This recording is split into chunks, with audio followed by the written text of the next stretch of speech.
Lorazepam terakhir. Kau pikir aku tega menolak permintaan yang disertai pandangan memelas dari mata bulat indah Lady? Sejak pertemuan terakhir mereka 2 tahun lalu, Lady selalu mengajukan permintaan yang berat dikabulkan. Teringat lagi percakapanku dengan psikolog. Katanya, Lady butuh sosok idola selain aku untuk jadi panutan dalam masa tumbuh kembangnya. Tapi saat ini nyaris semua kota memberlakukan peraturan yang sama untuk tetap diam di rumah saja. Lady kangen ayah, Bu. Lady bosan di rumah, mau ketemu ayah. Hujan di luar terasa derasnya sampai ke hatiku. Perlu dengan cara apa lagi kualihkan perhatiannya agar tidak bosan dan bisa menerima kondisi kami yang sedang tidak bisa kemana-mana akibat pandemi, juga karena sisa uang di tabunganku sudah menipis. Persediaan Lorazepam tinggal 2 tablet lagi. Aku malah semakin cemas memikirkan bagaimana mengatasi ketergantungan pada obat itu sekaligus harus terus terlihat baik-baik saja di depan Lady. Kamu tolong wawancara Hanafi ya, Tok. Ini nomor telepon asistennya. Besok siang jam 1 dia minta kamu kontak lagi sebelum datang ke Setiabudi. Kusorongkan sederet nomor pada Tito anak buahku yang kurasa cocok melakukan tugas ini. Oke Mbak. Ini sudah aman kan? Aman Tok, aku percaya kamu bisa menulis liputan khusus ini dengan lebih baik daripada aku. Pak Dulatif benar, aku sedang dalam incaran orang yang punya kekuasaan. Keras kepalaanku mesti dilunakkan sedikit. Pada Pak Dulatif aku melaporkan kecurigaanku yang sangat beralasan ketika pulang kerja, kulihat 2 orang lelaki selalu menguntitku. Dan itu bukan hanya sekali 2 kali, tapi aku tetap bersikeras melanjutkan investigasi. Sampai gebrakan tangan Pak Dulatif menyadarkanku. Aku harus memikirkan juga keselamatan Lady selain turut memikirkan keberlangsungan surat kabar ini. Sialan, kenapa kekuasaan dan uang selalu bisa membungkam segala hal di dunia ini? Mengapa keadilan tidak dapat lantang bersuara? Lady sebetulnya memerlukan sosok lelaki dewasa untuk contoh dan penunjang perkembangan psikologisnya. Sebaiknya ibu segera memikirkan ulang. Tapi Lady tampak baik-baik saja, dia tak pernah mengeluh kok Pak. Itu kan menurut ibu, apa yang ibu lihat dalam keseharian anak ibu. Tapi apa pernah ibu berusaha betul-betul mengajaknya bicara tentang perasaannya yang tidak pernah dia ungkapkan? Mungkin dia segan pada ibu, atau dia tidak ingin menambah kesedihan ibu. Kupandangi lekat wajah psikolog anak yang disarankan temanku itu. Betapa ingin kutumpahkan kata-kata sebanyak mungkin.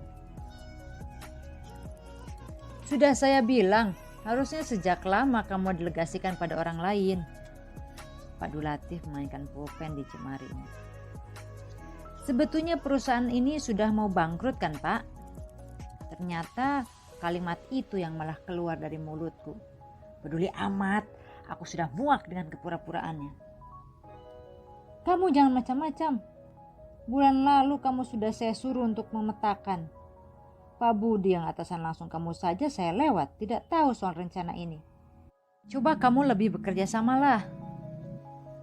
Bapak ditekan oleh jajaran direksi ya. Kita ini jurnalis yang harus menyuarakan kebenaran Pak. Para direksi itu enak-enakan mengeluarkan uang untuk membeli Mercy, sementara tunjangan karyawan ada potongan di sana sini. Dan sekarang kenapa fasilitas untuk operasional dipersulit sih Pak? Kepala Pak Dulatif terangkat sejenak dari kertas yang sedang dia perhatikan sebelumnya. Besok kamu kerja dari rumah, biar Tito yang pegang dulu posisi kamu sementara. Dadaku mendidih, aku yakin ada persekongkolan tingkat tinggi di sini. Aku menahan diri untuk tidak mengamuk. Bagaimanapun posisiku masih bawahannya. dan aku harus mengatur strategi untuk tetap bisa mengungkap kejanggalan berita yang sedang kuselidiki. Aku tak mungkin keluar dari pekerjaanku, Dok. Aku belum tahu harus pindah kemana. Itu bukan tanggung jawab kamu, tapi tanggung jawab perusahaan dan orang-orang yang memang seharusnya memikirkan itu. Bagaimanapun kamu cuma pegawai di sana. Besok lusa kamu didepak, kamu bisa apa? Mau menggugat mereka? Aku sudah bicarakan dengan teman-temanku di Aji. Mereka siap mendukung jika ada apa-apa. Aji ini kan jaringannya kuat, Dok. Aku tahu, tapi jaringan saja melawan kekuasaan uang di jaringan yang lebih besar, apa masih bisa menang melawan? Ingat, kamu punya keluarga. Anakmu masih kecil. Dia butuh kamu sehat, butuh kamu selamat. Dia butuh kamu yang waras. Di ujung kalimat Aldo aku tercenung. Mentalku betul-betul sudah terganggu. Hasil tes memang menunjukkan aku terkena depresi yang cukup berat. Aku sendiri mulai merasa ada yang tidak beres. Sering sekali kurasakan batu-batu besar bercokol di kepala, sementara aku begitu mudah marah melihat ketidakpedulian orang-orang di kantorku terhadap konspirasi yang sedang terjadi di jajaran atas. Aldo mencoretkan sesuatu di kertas resep. Untuk 1 bulan, semoga dosisnya tidak bertambah. Pandemi akibat virus corona ini menjungkir balikan segalanya. Semalam aku terbangun dengan pakaian yang basah. Keringat membanjiri tubuhku. Bu, ibu kenapa? Mimpi buruk lagi ya, Bu? Lady mengetuk pintu kamarku lalu masuk dan duduk di tepi ranjang. Dia memandangku khawatir dengan mata yang masih mengantuk. Kuraih Lady ke dalam pelukan. Iya, ibu mimpi. Tak sanggup ku teruskan kalimatku. Kecemasan tiba-tiba membayangi dan aku terlalu takut dengan kemungkinan yang terjadi. Jangan takut ibu, Lady temani ibu. Anak ini.